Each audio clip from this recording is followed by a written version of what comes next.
Srimate Bhakti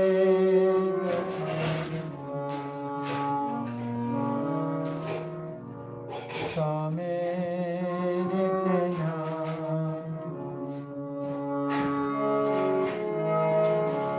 Namaste Saraswati Devi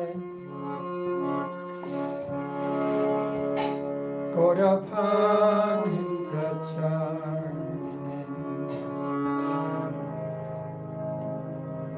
Vishesha Shunyavadi Asyatya Deshatam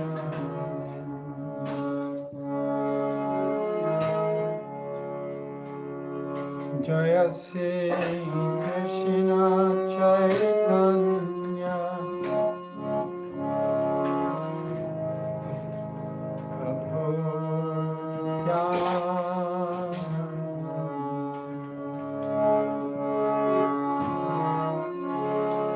Sri Advaita Gadadhara Srivarsani Gauranga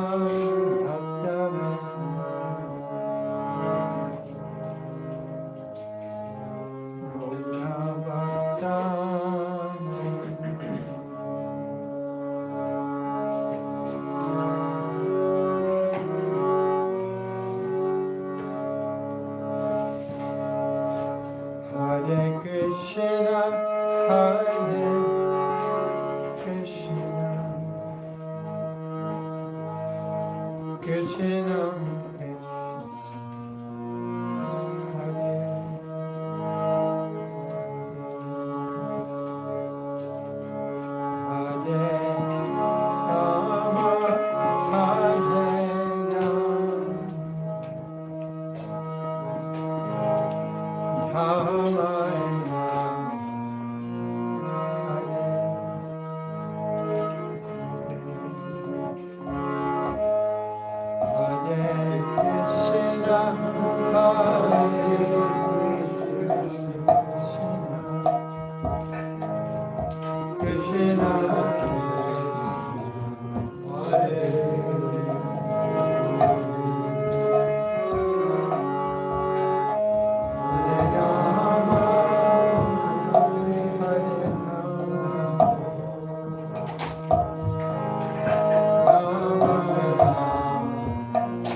Krishna,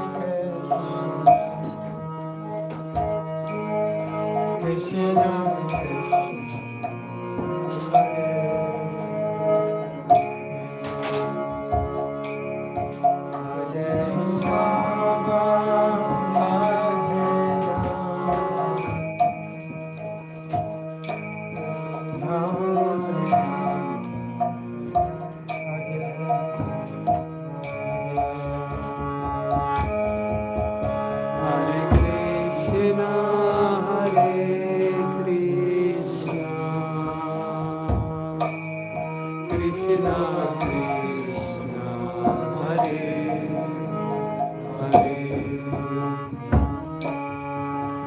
Hare Rama, Hare Rama,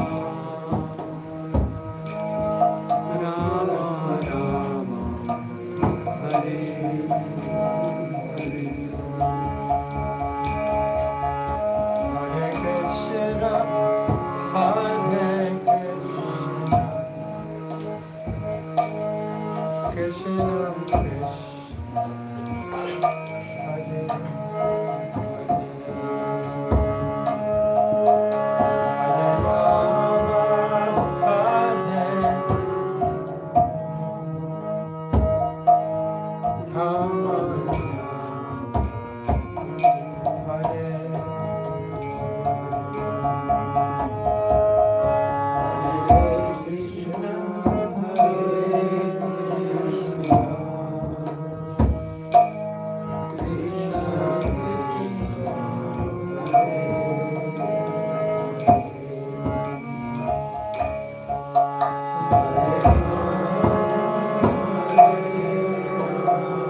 Hare Krishna, Hare Krishna, Krishna Krishna, Hare Hare, Hare Rama, Hare Rama, Rama Rama, Hare Hare. Hare Krishna, Hare Krishna, Krishna Krishna,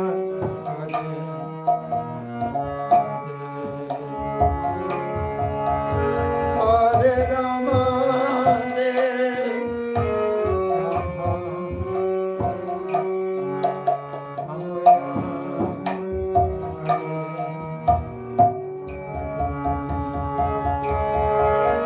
Hare Krishna,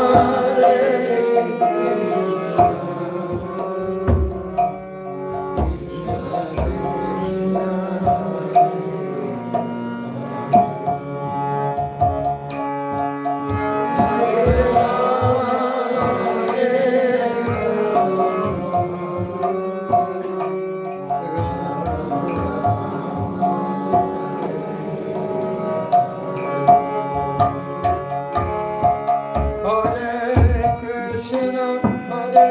Krishna, Hare Krishna,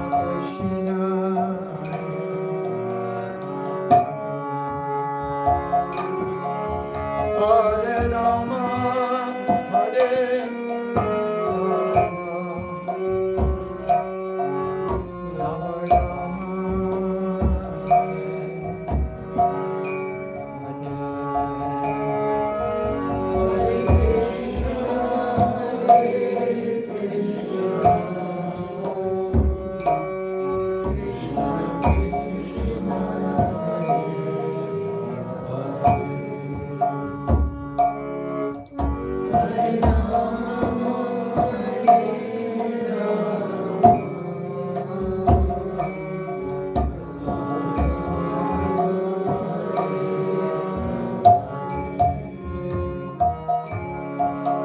Hare Krishna, Hare Krishna,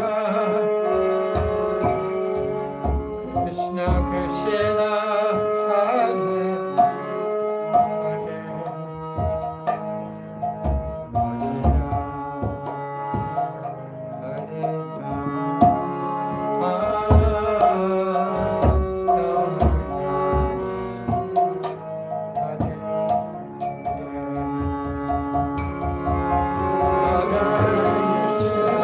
Hare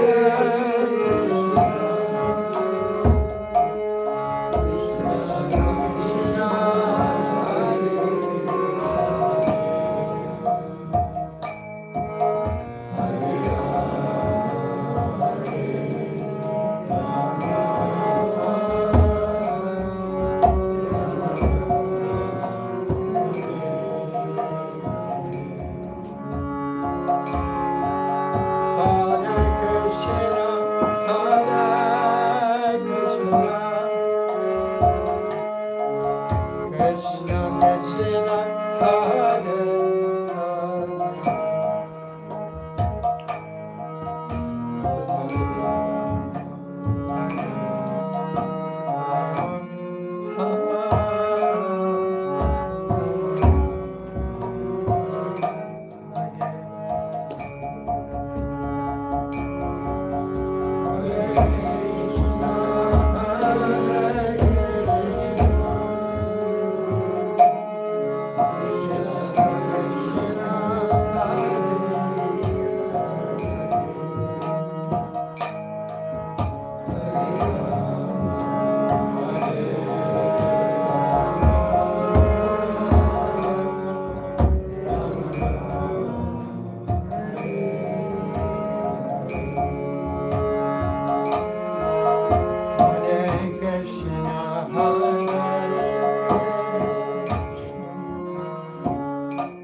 Hare Krishna, Hare Krishna, Krishna Krishna,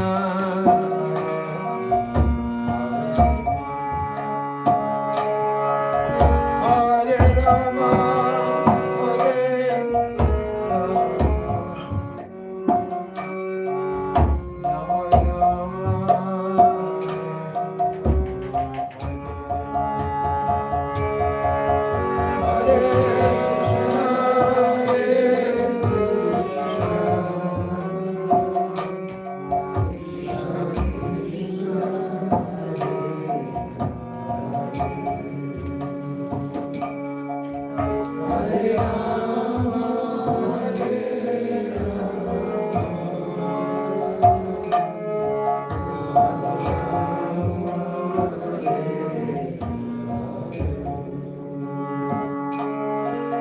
Hare Krishna, Hare Krishna,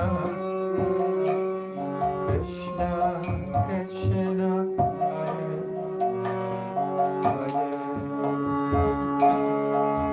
Hare Rama, Hare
Hare Krishna,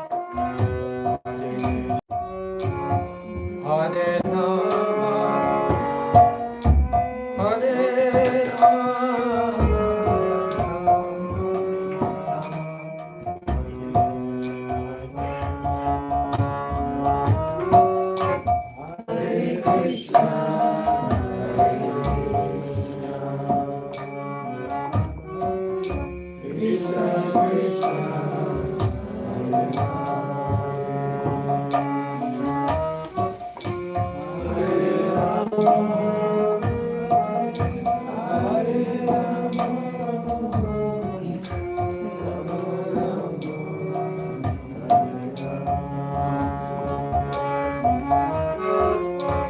Hare Krishna, Hare Krishna,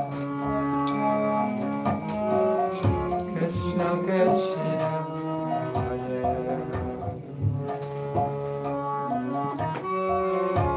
Hare Rama,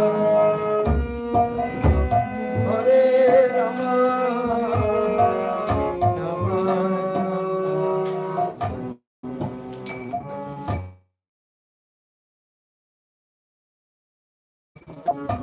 Hare Krishna, Hare Krishna, Krishna Krishna, Hare Hare Rama, Hare Rama,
Hare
Jaya Prabhupada.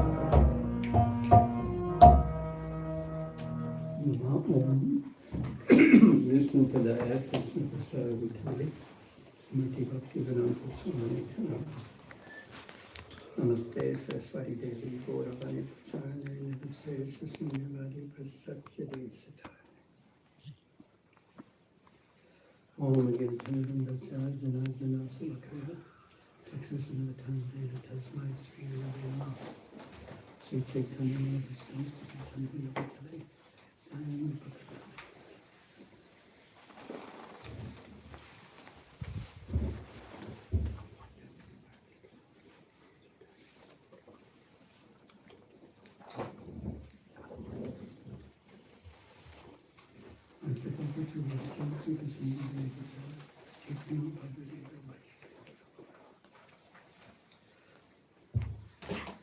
Reading from Caitanya Caritamrta.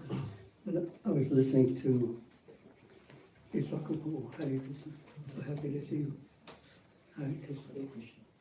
Hare Krishna, everyone else. Hare Krishna.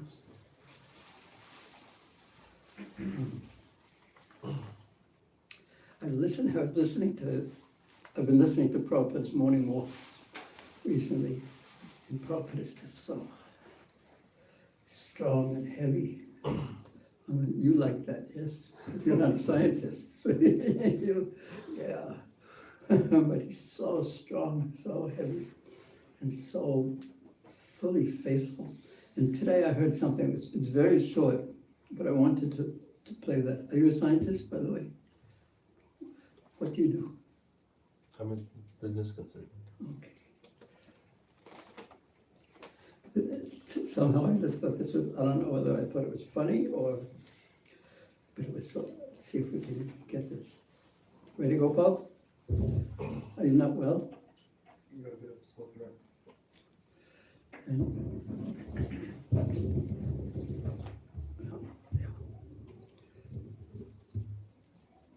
Yeah, such eyes.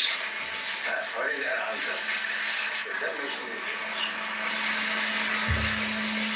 Now see, what is the missing there? If you have such eyes, what is that answer? In future. In future they will be.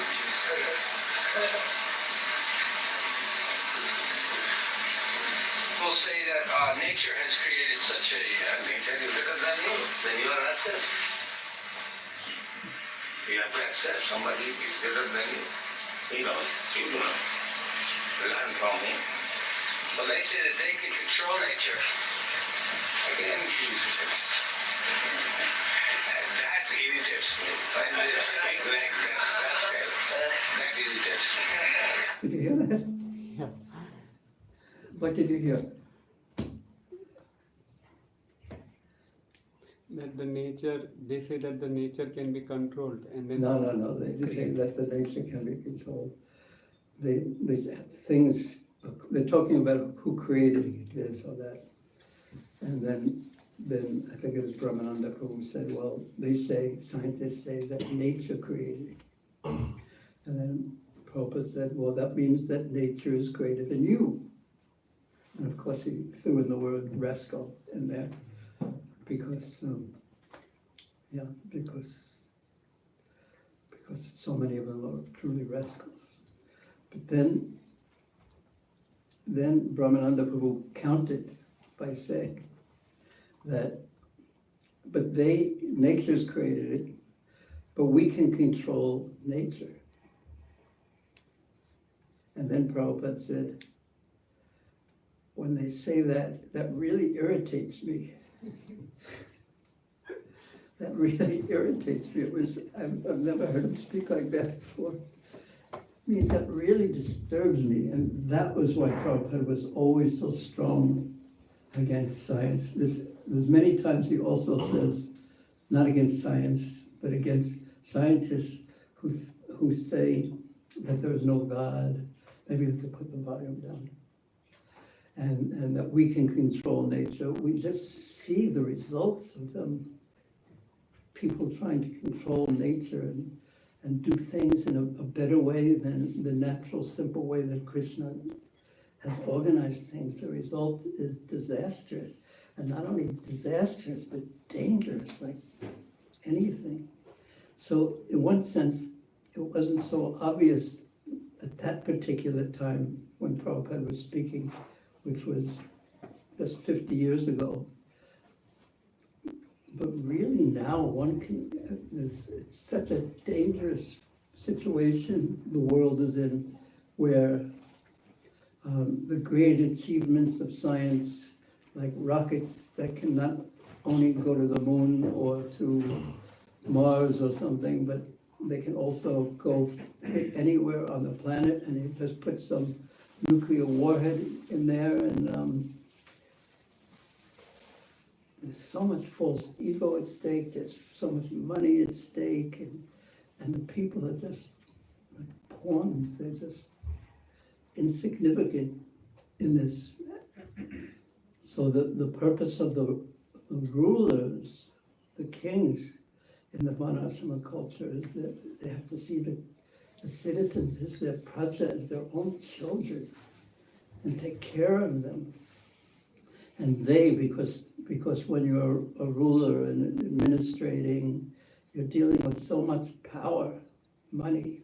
Money means power, shakti. Dealing with so much power and the ability to control, that you need protection from that. So in the Varnashrama system, there's division of labor. So the Kshatriyas, that's what they did, they protected.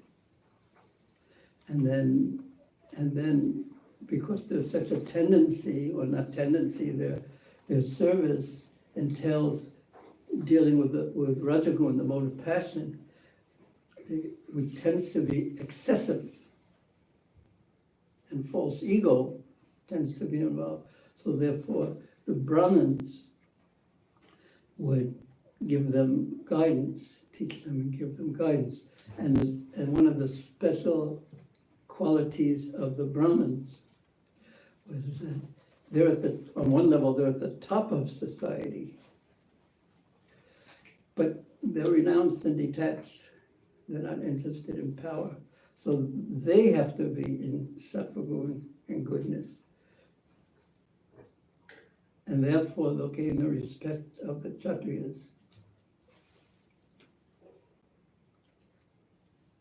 And the Kshatriyas, as you see in the Bhagavatam, they're not only another thing, because Kshatriyas, what do they respect? Ultimately, power. So they're afraid of the anger of a Brahmana. There's that story of Chanakya Pandit when he at one time Chandragupta Maurya, he asked Chanakya for advice, and Chanakya gave him his advice, and he didn't want to follow it.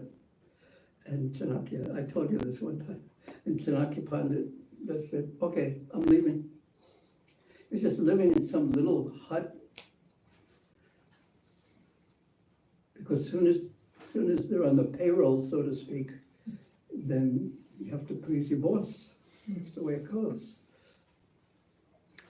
So I'm completely detached. I'm leaving.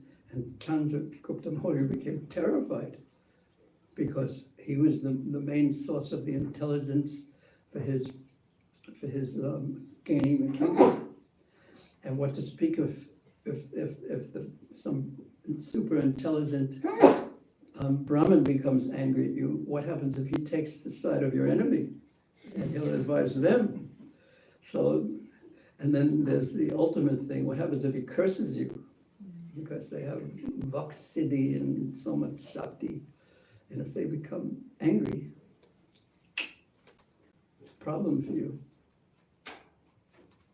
So immediately, Chandragupta Maurya, the king, apologetic, bows down, forgive me, what do you say? So Prabhupada, here, I just thought that was so wonderful, he became irritated. And that was, you know, when if you're irritated, then immediately you start speaking in a particular way, and anyone who talks to you, you you talk in a particular way to them, you're strong. When there's something irritating you, so Prabhupada was so strong because it really disturbed him, it really irritated him, that these scientists had the arrogance, well, some of them, had the arrogance to say they're going to control nature. We can control nature. There is no God. Such arrogance, really that arrogance, when they clearly, obviously can't do these things. Prabhupada would chastise them, call them rascal continuously, and say that they're just interested in money to get their research funded and on and on and on and on, just getting money. He was so strong. And then when actually in the current times, you can see that these people are so, I mean, of course, this doesn't mean anyone, because sometimes someone would bring up, I mean, it doesn't mean everyone, sometimes someone would bring up to Prabhupada that the scientist is trying to do something with his intelligence that was good for the world and not atheistical, but theistical. And Prabhupada said, very good. Because if there was some humility there, understanding that whatever we can know, it's just a smallest a fraction of what reality actually is. And if you look at science even a little bit, for every problem that they solve, that always raises so many other questions. You solve one problem or you answer one question, and that opens a door, and through that door you see 8 or 10 different locked doors.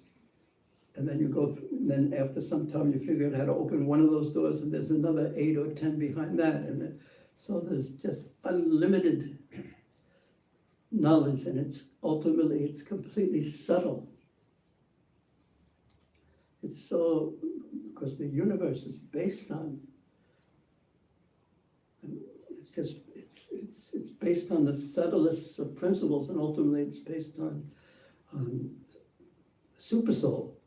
But the energies are so subtle, and ultimately it's spiritual energy, which is the most subtle, and one needs the most subtle of consciousnesses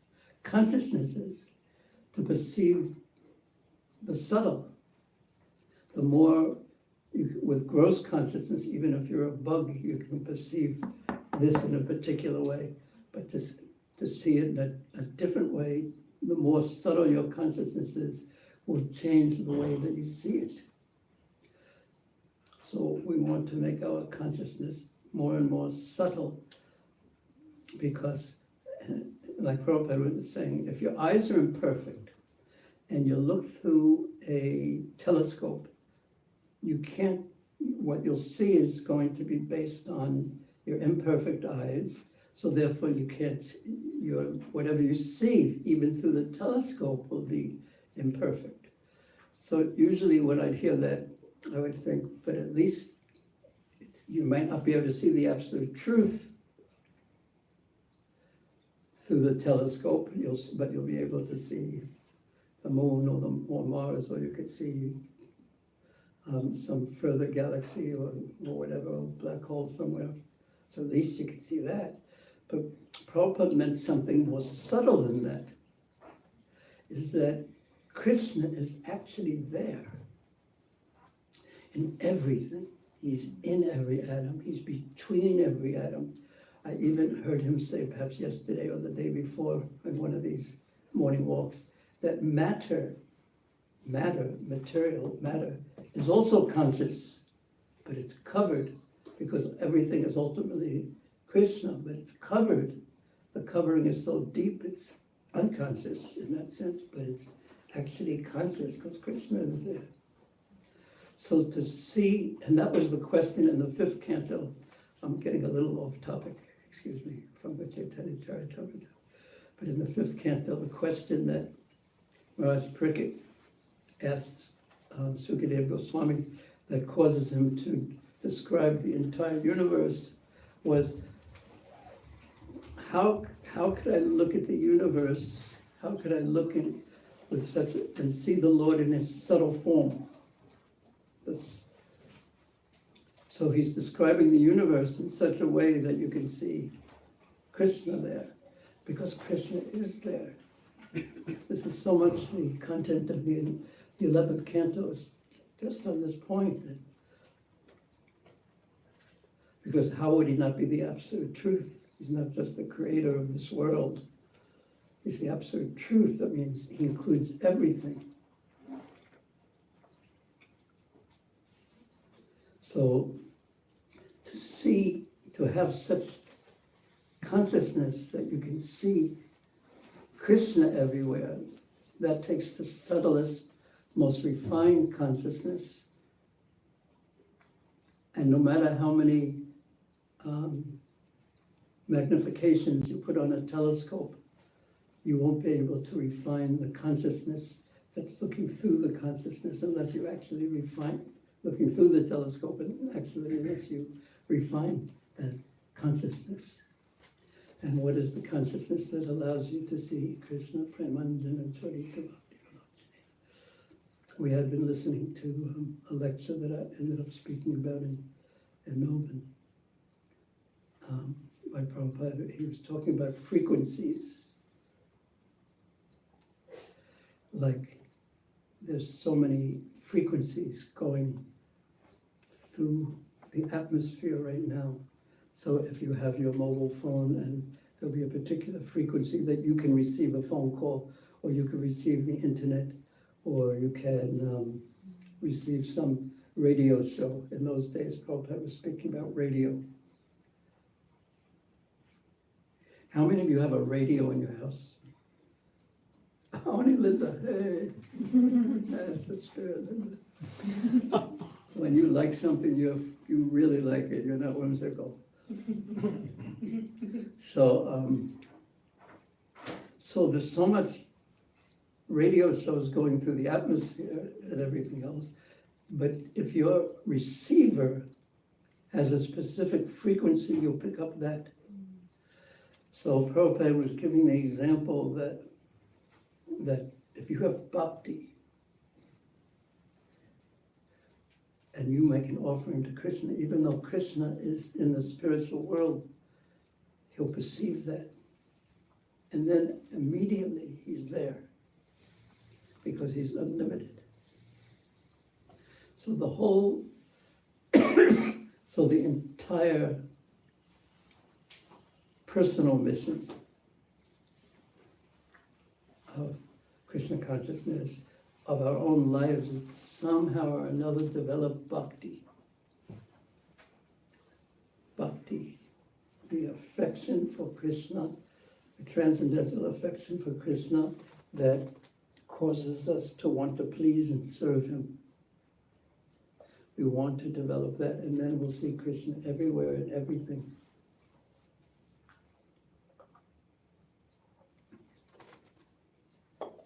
And the process of sadhana bhakti is the practice of practicing those things that will develop that affection for Krishna.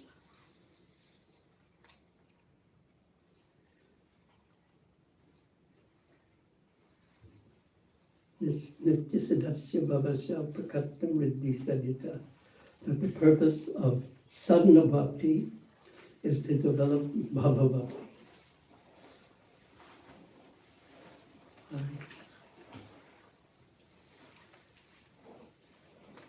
Could you just move that? Yeah. Thank you. Just wanted to make sure it's New York. Give this man a seat of honor.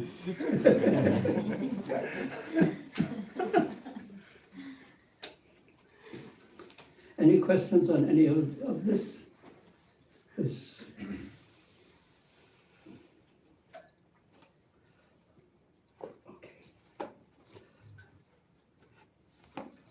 I have a question. Yes. So, we are very limited to understand what is going on here in this world, Yes. or to speak of the rest of the universe. even in this Yeah, in room. this room, in the body. And how can we understand some of the descriptions, like for example, when the Lord Chaitanya was making was performing the Sankirtan, Jagya with many devotees, that sound is being described as something that went all over the universe. So I trying to wrap around my small intellect to understand how that can be possible. And what have you concluded with your small intellect? It's not possible. Yes, you reached the right conclusion. It's not possible to understand exactly. But even perhaps more difficult to understand is that because in the 10th chapter of Madhya Lila, and then there's in the 11th chapter there's also, but in the 10th chapter when the devotees from Bengal, excuse me, 11th chapter of Madhya Lila, when the devotees from Bengal came to Jagannath Puri, the way the kirtan that they were performing as they were arriving was called Prema Kirtan.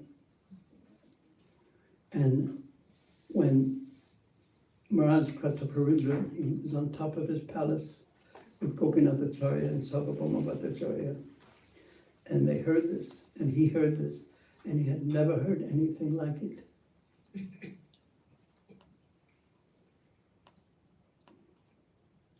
So there's a certain quality of when the devotees who love Krishna, the prema, they're chanting, that it's just not of this world. When Haridas Thakur was chanting japa, it was even called Prema Nama Kirtan.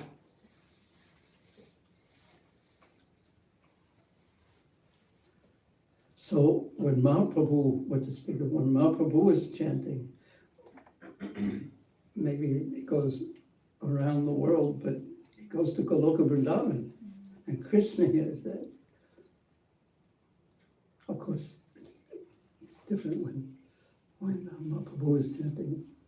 But if the devotee somehow can chant with prema, then Krishna hears it, even though how far is it from here to there? Even Google Maps couldn't tell us.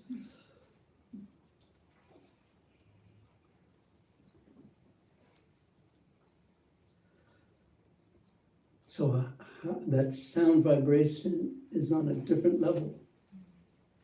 It's not on the material level, but even scientific, not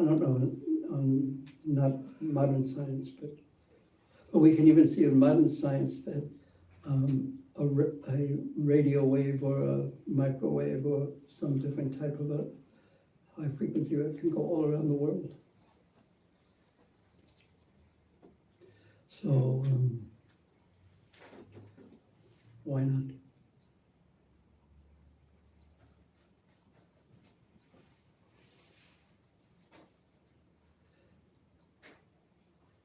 Any other questions or comments? Okay. Now, when this is in the 11th, the 10th chapter, when the devotees from Mahaprabhu has just returned to Jagannath Puri, and he's met most of the Puri residents who are the important persons in the town who have become devotees. And then he met Bhavananda Roy, the father of Ramananda Roy, and then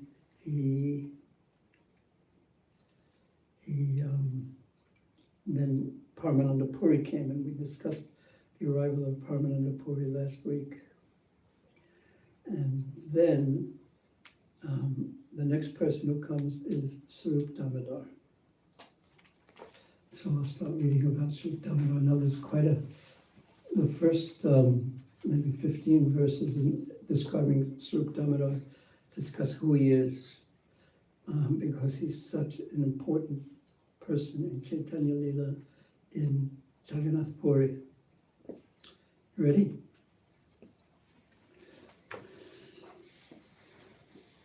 Swarup Damodar also arrived the next day. Ardino Oilo Swarup Damodara Prabodha Atyantamami Raseda Sagara. He was a very Atyantamami, he was a very intimate friend of Sri Chaitanya Mahaprabhu from Navadvip. And he was Raseda Sagara, he was an ocean of rasa. He was an ocean of spiritual love for Krishna. Not a drop, but an ocean. Now there's a little bit of his history here. And I'll just describe a little bit that and I'll wait a little bit to describe it because there's a more easy way into the history a little later. When Sukdamata was residing in Navadvip, under the shelter of Sri Caitanya Mahaprabhu, his name was Purushottam Acharya. And after seeing that Sri Chaitanya Mahaprabhu Prabhupada Sanyasa Dekyu in Matahai, he went crazy when he found out that Mahaprabhu had taken sannyas. Unmadahai, seeing this, he went crazy. Sannyasa Grahana Koila Varanasvigiya. So he went in his madness of separation. He went to Benares, Kasi, to take sannyas himself.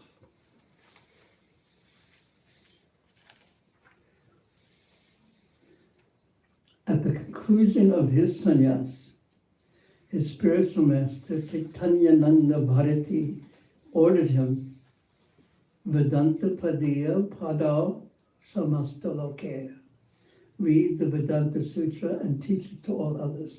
So in Benares, one wouldn't say there were many Vaishnavas. In fact, even to this day, other than the fact that there's an ISKCON preaching base, they're preaching to the students of Benares Hindu University. It's a pretty lonely place for a devotee. So his teacher, named Caitanyananda, wasn't a Vaishnava, but he went there in madness, taking sannyas. And he got the order of read Vedanta Sutra and teach it to all others, because this is the main thing, the main activity of a Mayavadi, Advaitavadi sannyasi, is to study Vedanta. Sukdamata, this is text 106, Parama Varakta, he was a complete renunciant, as well as a great learned scholar, Parama Pandit. With heart and soul, he took shelter of the Supreme Personality of Godhead, Sri Krishna Charita, of Krishna, the Supreme Personality of Godhead.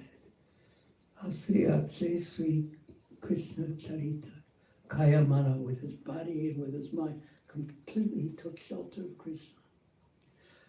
Because sometimes what happens when we offer our obeisances, we offer obeisances with our body, but our mind is completely somewhere else.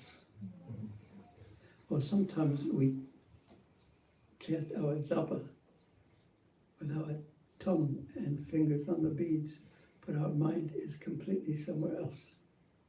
So his taking shelter was Kayamana, with his body, but not only his body, but fully with his mind. With the body, the mind, the words. They offer an obeisances with the body, the mind, and the words. This is the full obeisance So he completely gave himself to Krishna.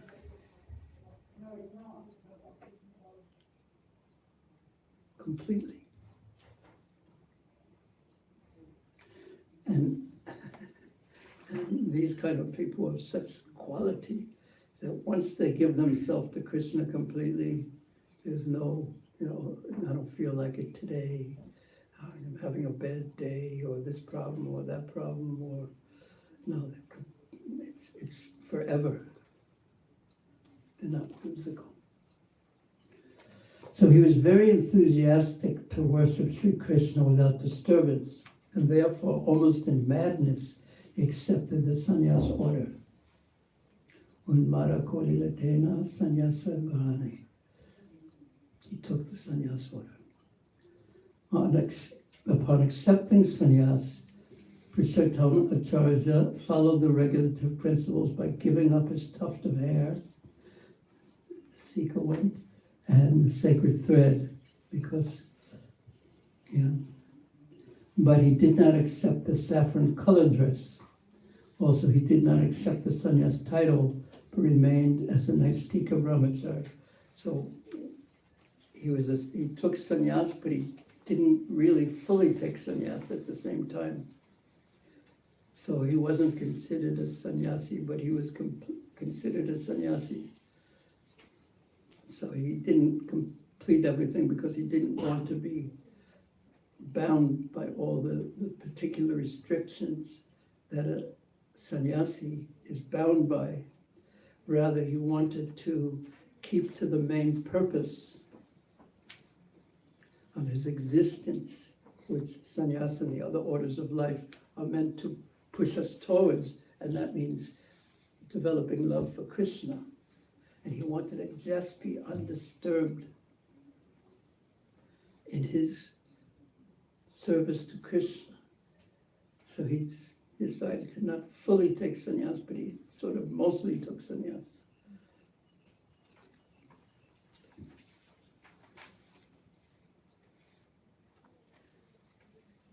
So Prabhupada explains this in his purport. Actually, Purushottam Acharya did not accept the sannyas order formally, but he renounced worldly life. He did not want to be disturbed by the formalities of the sannyas order.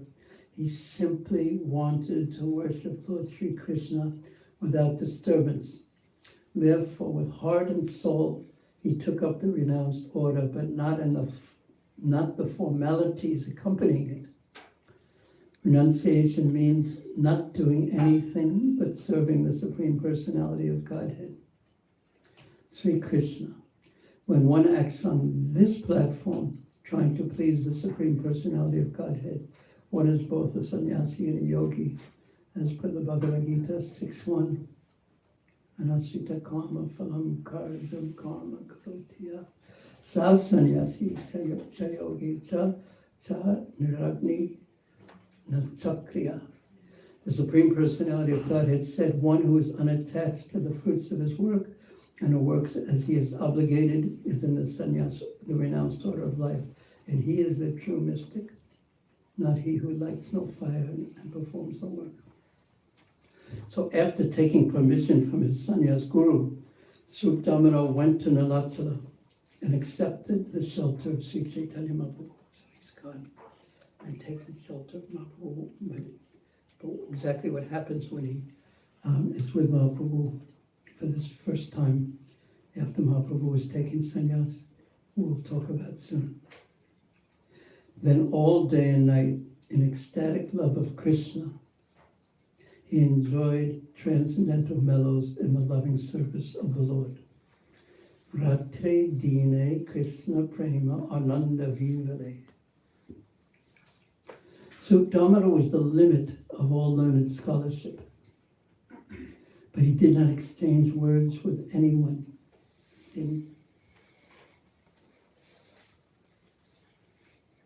Didn't talk to people. He was just wanted to be internally absorbed. But he was so learned. He simply remained in a solitary place, and no one could understand where he was. See, Swarup Damodar was the personification of ecstatic love.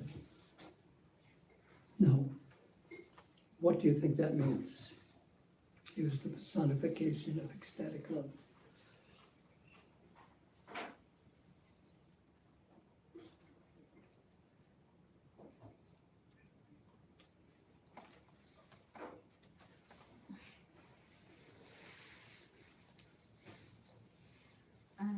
It reminds me of Vidurji Maharaj because though Vidurji was also full of knowledge and he wanted to serve Krishna, he did not want any responsibilities in the kingdom. He wanted to keep aloof and do his bhakti. So likewise, some people might choose that way. What does it mean? Just think of what that means, the personification of ecstatic love. Cannot be anything else other than Krishna, Yeah. Good. Anyone else?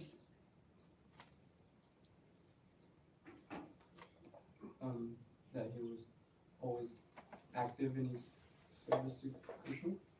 Yes. Yeah, You can distribute the activity. certainly can distribute. Yes. Exhibiting symptoms Yeah. of ecstatic love. So what are the symptoms of ecstatic love? Uh, Or what are some, or one? Jubilation. Yeah. Just inside is an eruption, like a volcano erupts with lava. So the love for Krishna is coming out, and this is who you are. And there's nothing else to you other than the ecstasy of love for Krishna. This is actually who we are, and everyone in Sri Vrindavan Dham is like that, in the different forms according to their desires to serve for service. But they're all manifestations of ecstasy to serve Krishna. And that would take different forms, as Radharani Prabhu was saying. Sometimes there's jubilation means great happiness continuously. Sometimes the hair is standing on end, sometimes one is crying, sometimes one is laughing. But it's all manifestations of an internal state of consciousness of love for Krishna. So this was Swarup Damodar. Because sometimes there's a difference between what we are on the inside and what we do on the outside.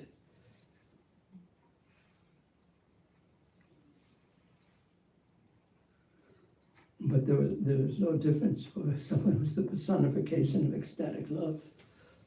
I mean, if I want to decide I'm going to be the same on the outside as the inside, it would probably be a disaster because it's much harder to change the inside. So the outside would adapt to the inside. That would be rough on the world.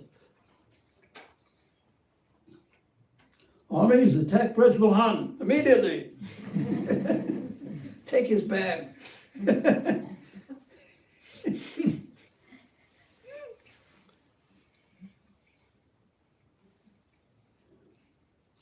Swarup Damodar was the personification, Krishna Rasa Tattva Veta Deha Prema Rupa. He himself, his body, was Prema Rupa, the form of prema. Sakshat Mahaprabhu Dvitiya Swarup. That he was the same as Mahaprabhu, practically speaking, Dvitiya. He was a second, Swarup was a second Mahaprabhu. He was so aligned with Caitanya Mahaprabhu, there's practically no difference between Sri Caitanya Mahaprabhu and Swarup Damodar. And Mahaprabhu, when we think of someone who is the personification of prema bhakti, it's Mahaprabhu. And Swarup Damodar was also that, because they had this they had one mind practically speaking. And in Krishna Lila, Suktamara is Lalita Saki and Mahaprabhu is Srimati Radharani. So they're in one mind, one heart, and he would be fulfilling the desires of Caitanya Mahaprabhu. And no one thought, if he said something, it was the same as Mahaprabhu saying something. So that's how close they were.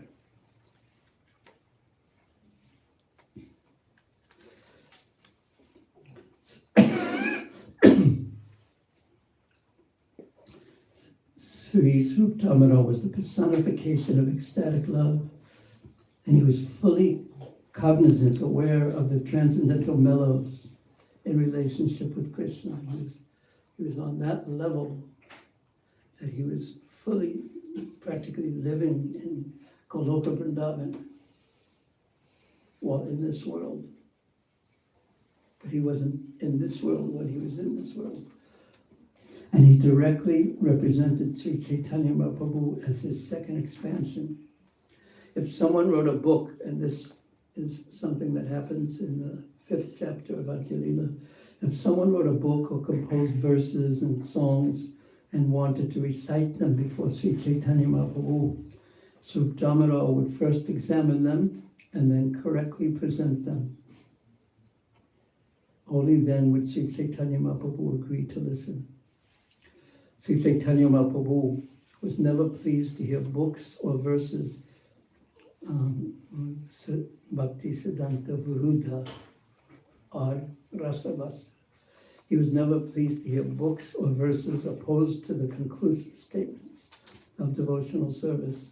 The Lord did not like hearing rasabasas, the overlapping of transcendental mellows, a little technical. It was the practice of Sruptamara Goswami to examine all literatures to find out whether their conclusions were correct. Only then would he allow them to be heard by Sri Caitanya Mahaprabhu. Now there's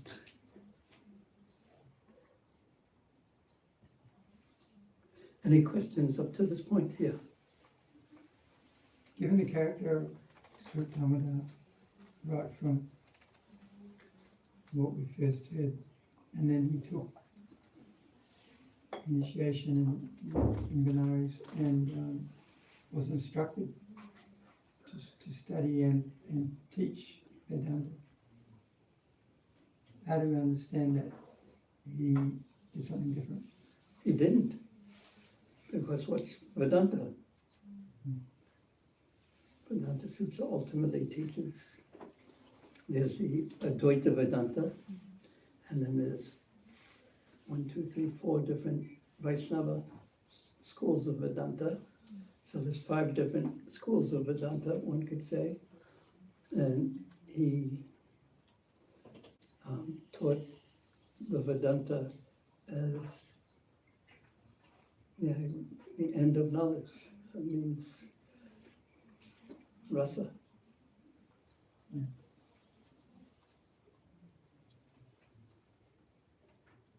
Even when Shankaracharya begins his Vedanta, he says something to the effect of, I'm going to teach Vedanta according to my Advaita philosophy, as opposed to I'm going to explain Vedanta. And therefore the conclusion of Vedanta you'll see naturally is Advaita philosophy. So when Mahaprabhu hears Vedanta from Sarvabhauma Bhattacharya, and he frustrates Sarvabhauma Bhattacharya because Sarvabhauma Bhattacharya, we heard this in the 6th chapter, Sarvabhauma Bhattacharya was completely learned scholar, and he spoke Vedanta to Sri Caitanya Mahaprabhu for 6-7 days. And Mahaprabhu just sat there. He didn't go like this even. Like we may sometimes. And he didn't go like this. Do it in such a way that you won't get caught. How many more minutes? Let's see, actually, I should look.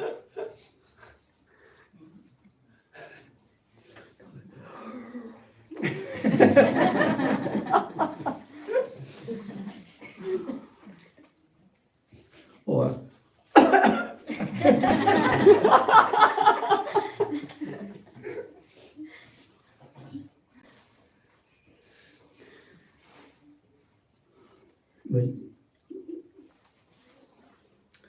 but clearly he followed all the etiquette, but he knew what he was doing and who he was serving and where he was going and what the purpose of his going there was and what he wanted. He wanted to serve Radha and Krishna. So he did this in almost a mad mood. Mm. It wasn't, I'm going to go and study here and learn what the truth is. There was a forlorn madness. And it's not like there were all the sannyasis, all the Vaishnava sannyasis at that time were in South India. And North India is the land of Vedanta, Advaita Vedanta, with Benares being the capital.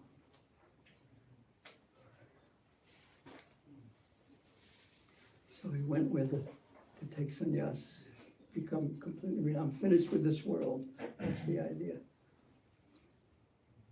I don't want anything more to do with this world.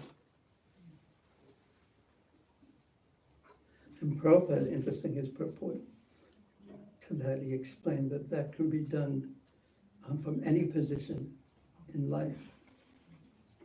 Mm.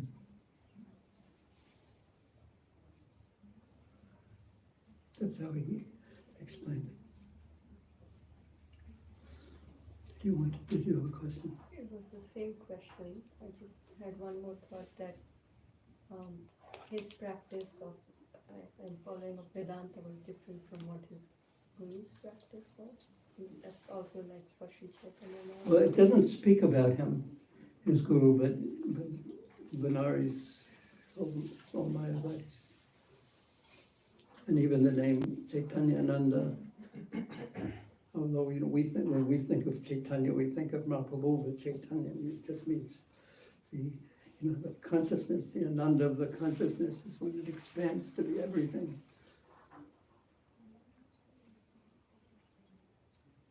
So we don't want to say that exactly, that he didn't, because he still followed the culture. He took permission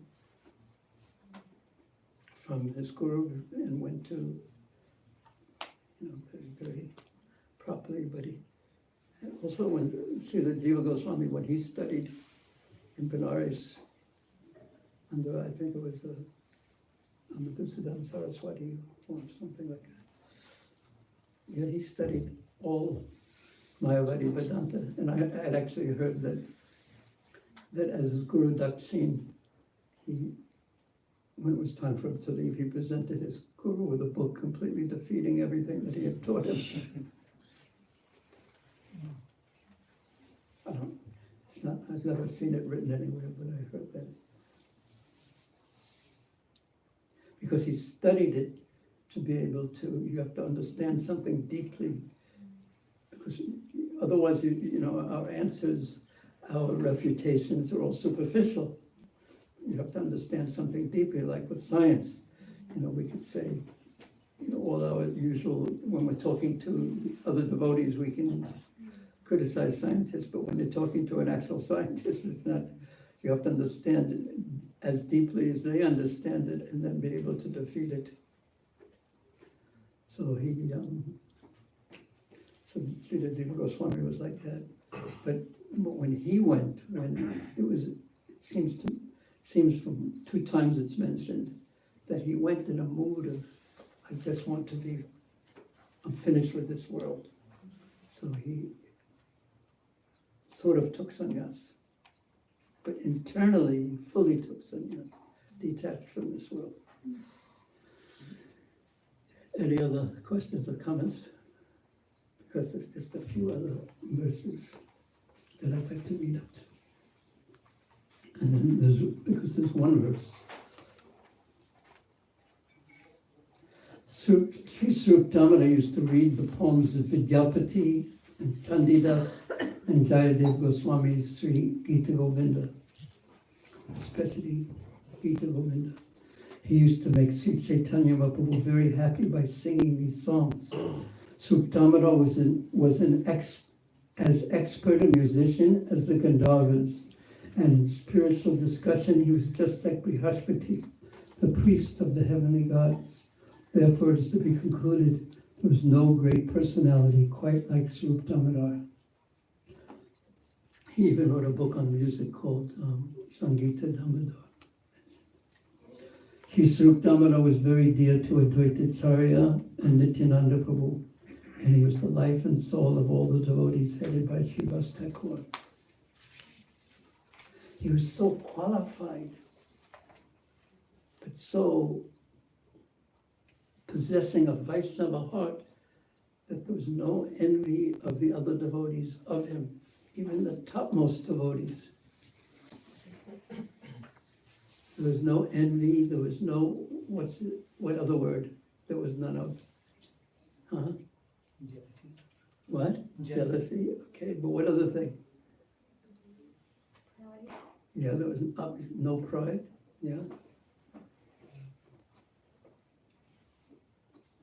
What happens if you have Nityananda and Advaita, they're two big, strong, prominent devotees there, and then Sri Damodar comes in. Now what could easily happen? What's the word? Competition. Competition. Yeah, okay, who's going to be the top swan? Nothing like that. They all loved him so much because he didn't want anything of this world.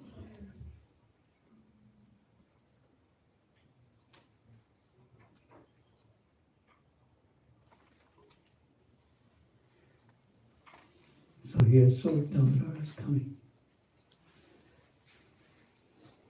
So the big ones, Nityananda Prabhu, Advaita Acharya loved him, and all the other devotees headed by Srivas Thakur, they also loved him. Everyone loved him.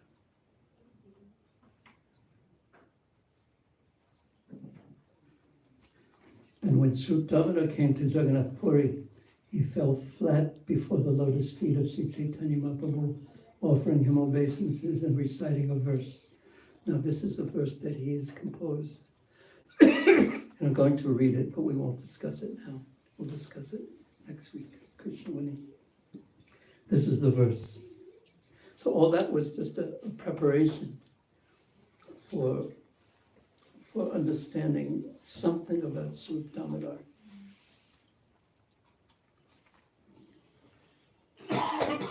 And also, one of the, one could say, missions of Krishna's Kaviraj is to establish certain authorities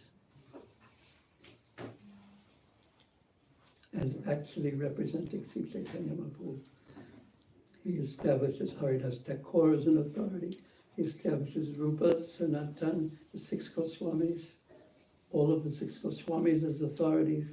He establishes Ramananda Roy as an authority, and he establishes Sri Damodar as an authority. So their words, whatever they say, have authority means they're carrying the potency of the desire of Sri Caitanya Mahaprabhu. So they're, so one of the great authorities that he establishes, and he establishes all the devotees, and especially these, because the six Goswamis exemplified the teachings of Mahaprabhu and Rupa and Sanatan, and Gopal Bhatta, and they especially wrote books. So these books are authoritative, meaning that they are the actual philosophy of Sri Caitanya Mahaprabhu and Sri Jiva, of course.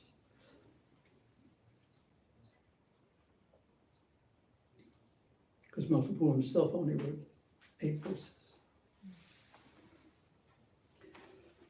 So this is the verse that he, Caritamrta, recites. O ocean of mercy,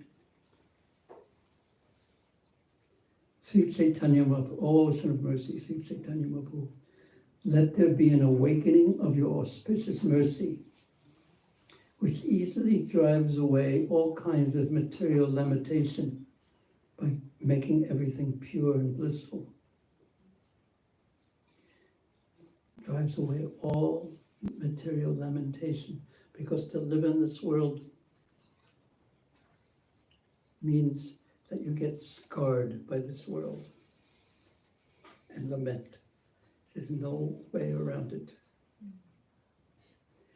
And the mercy of Chaitanya Mahaprabhu can remove all of that, all the lamentation, because if we lament, oh, why didn't I have this? Why did that happen? Why did this person do this? It means we have to be born again to solve this problem and get what we think we didn't have. Your mercy awakens transcendental bliss and covers all material pleasures. By your auspicious mercy, quarrels and disagreements arising amongst different scriptures are vanquished. Your auspicious mercy pours forward transcendental mellows, rasa, and thus causes the heart to jubilate. Your mercy, which is full of joy, always stimulates devotional service and glorifies conjugal love of God. May transcendental bliss be awakened within my heart by your causeless mercy.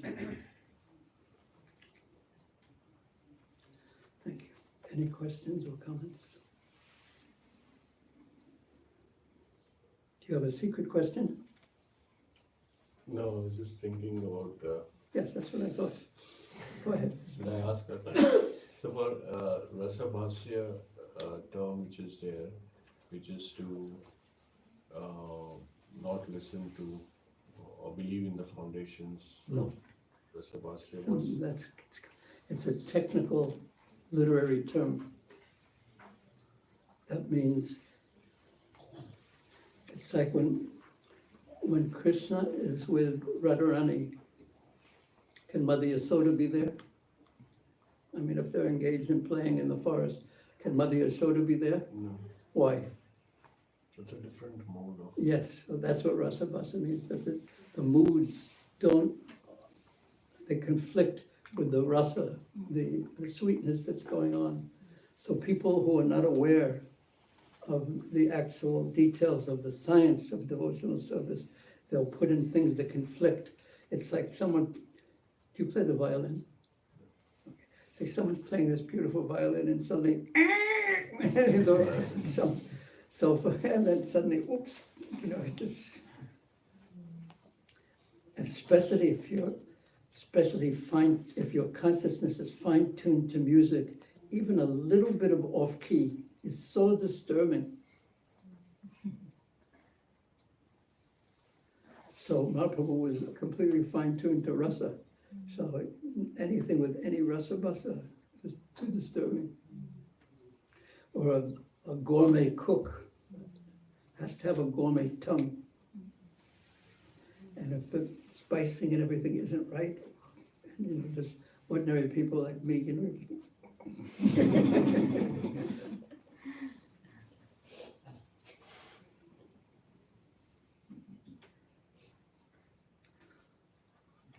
Yes. You spoke about how, I think in that same passage, or I might be wrong, but he's also didn't like to hear about the topics or any other literary work, was it? No. No, I didn't say any other topics of literary work. But there was another point, there was Rasa Bhasa and something else. Bhakti. Bhakti Siddhanta Viruddha. That someone presenting something contrary to the actual conclusions of bhakti, as if it was bhakti. I had one, I thought it was something a little bit different, but just in that kind of topic, how could I explore or understand topics that are contrary to bhakti. Contrary to bhakti, or Bhakti, so whether that's Mayavad philosophy or atheism, how can one do so in a way that's, I guess, safe, or how does one protect oneself, but still trying to understand that point? Because to understand it, you have to, I guess, be open-minded and to kind of, and open-minded in the sense of you have to really try to understand what they're saying. yeah, otherwise you just keep, But that's not what open-minded exactly means. Open-minded means that I'm ready to imbibe your conclusions more. So,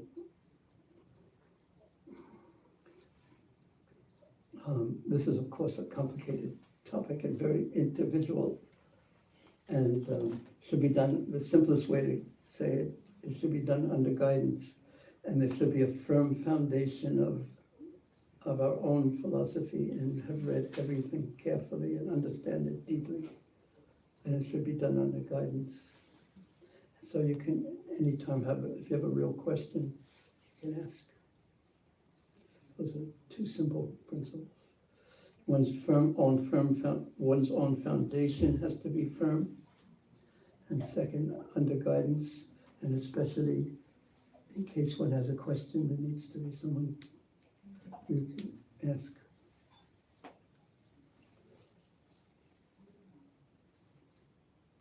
In continuation of that, would you say it's before we start dabbling with other philosophies to understand them, because we want to defeat them, better be fixed in your practice before starting a service of that nature? Yes.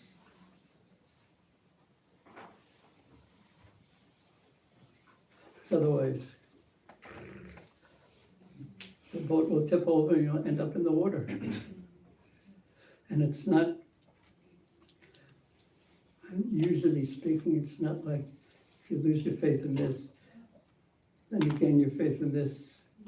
You end up with half faith in something here, and half faith in something there, and half faith in something there, and hodgepodge mishmash, and you don't.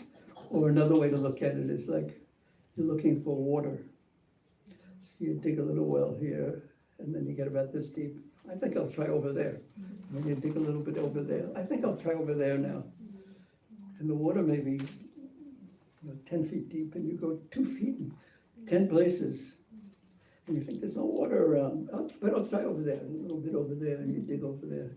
Like the bandicoot, he digs a little hole like that.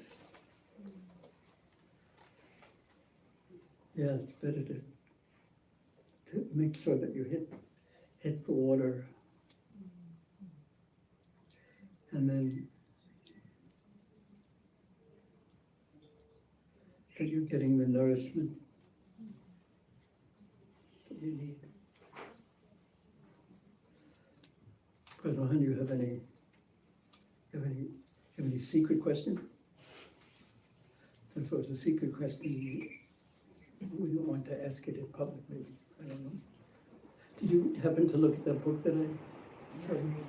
Huh? I'm reading. What do you think? It's interesting.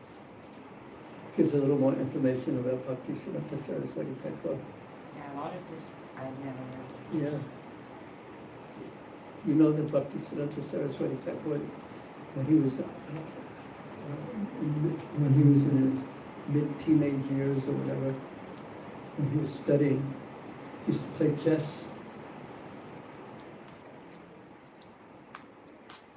But he always wanted to win. And he was a real warrior. And he would go to these places to debate people. Did you get up to those parts? Yeah. Does that inspire you to take up chess or something? No, you don't have that. But you could see that it was building a particular nature in him that would be some of his signature. In one sense, when he was the Acharya, that he would fight until he won, make sure the other party was philosophically. Okay, thank you very much. Sri Caitanya Caritamrta ki jai, Sri Prabhupada ki jai, Sri Caitanya ki jai, Sri Krishna Caitanya Maharaj ki jai, Sri Prabhupada ki jai, Nitai Gaur Premanandi.